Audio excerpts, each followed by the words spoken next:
Prime ချက်ကတွေဖြစ်တဲ့ Aura နဲ့ Hero တို့ဟာသူတို့ရွေးချယ်ခဲ့တဲ့ Another Rider တွေရေးနိုင်ခဲ့တာနဲ့ပတ်သက်ပြီးညှင်းခုန်နေကြပါတယ်။အဲအချိန်မှာ Splash ရောက်လာပြီးတော့ Omazio ဘာကြောင့်အချိန်ကာလတွေကိုစိုးမိုးနိုင်ခဲ့လဲဆိုတာရှင်းပြပါတယ်။အကြောင်းရင်းကတော့ Omazio ဟာသူ့ရဲ့ဆန္ဒကိုပဲဦးစားပေးပြီးဘယင်ဖြစ်ကိုဖြစ်ရမယ်ဆိုတဲ့ယုံကြည်ချက်ခိုင်မာလို့ပါတယ်။ဒါကြောင့်သူတို့အနေနဲ့လည်းရီမန်းချက်ကြီးမားလူတယောက်ကိုရှာဖို့လိုလာပါပြီ။ Hero ကတော့သူအဲ့လိုလူမျိုးကိုသိရဆိုပြီးတော့တိတ်ကိုခီးနေသွားပါတော့တယ်။2018ခုနှစ်လက်ရှိအချိန်မှာတော့တမိုင်းကြောင်းတွေတောင်းလဲသွားခဲ့ပါပြီ။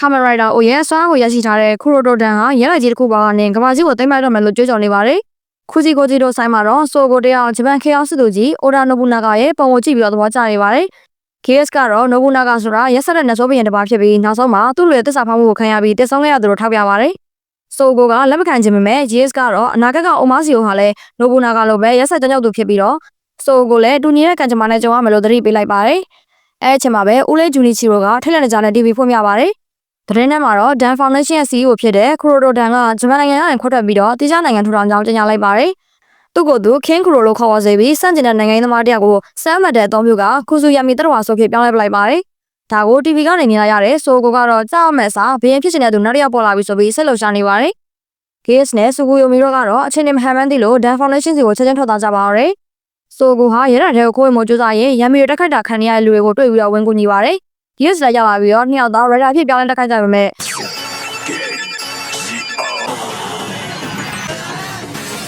တာမန်တက်ခိုက်မှုတွေကရံမီတွေကိုဘာမှဖြစ်စေပါဘူး။နောက်ဆုံး finish time ကိုသုံးပြီးတော့တက်ခိုက်မှသာရံမီတွေပြည့်စည်ပြီးတော့ Sam Battery ဖြစ်ပြိုခဲ့သွားပါတော့တယ်။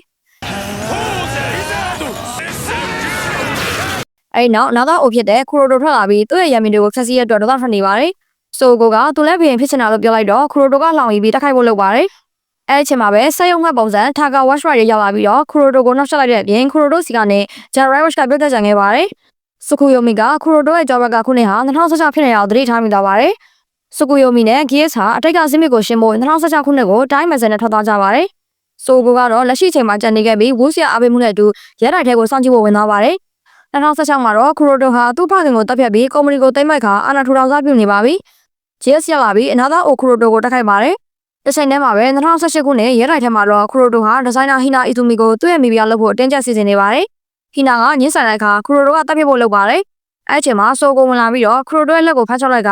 ရံဖြစ်မဲ့အစားခမရကိုတွေ့ရတာဝမ်းသာပါတယ်ဆိုပြီးလက်ဆွဲနှုတ်ဆက်လိုက်ပါတော့တယ်။2016မှာတော့ GS ကဂျန်အမာကိုသုံးပြီးတော့အနာသာအိုကိုနိုင်လိုက်နိုင်ပေမဲ့2018မှာရှိတဲ့ Kuroto ကပြော့ကြုံသားပဲပြန်ပေါ်လာပါတယ်။ Tsukuyomi တခြားကြည့်လိုက်တော့မှအနာသာအိုရဲ့ကိုဘောကခုနှစ်ဟာ2010ဖြစ်နေတာကိုတွေ့လိုက်ရပါတယ်။သူတို့အချိန်မှားပြီးတော့သွားခဲ့မိတာပါ။2018မှာတော့ Sogo က Kuroto ကိုကျွန်တော်ကိုတပတ်ဖြစ်လက်ခံပေးပါဘယင်ဖြစ်နေသမီးပါလို့ပြောလိုက်တာကြောင့်အားလုံးကအံ့ဩသွားကြပါတယ်။ Kuroto က Sogo ကိုသဘောကျပြီးလက်ခံလိုက်ပေမဲ့ Hina ကိုတော့ထောင်ထဲထည့်လိုက်ပါတယ်။ GS နဲ့ Tsukuyomi ပြန်လာတဲ့အခါ Sogo က Kuroto စီမှာပညာသင်မဲ့အကြောင်းပြောပြပါတယ်။ GS ကဒေါသထွက်ပြီး Sogo ဟာ Omazio ဖြစ်မဲ့လမ်းကိုရွေးလိုက်ပြီးဆိုပြီး Zio ကိုအသေးချေတက်ခိုက်ပါတော့တယ်။ Sogo ကဘေးအာမာကိုသုံးပြီး GS ကိုအနိုင်ယူလိုက်ပါတယ်။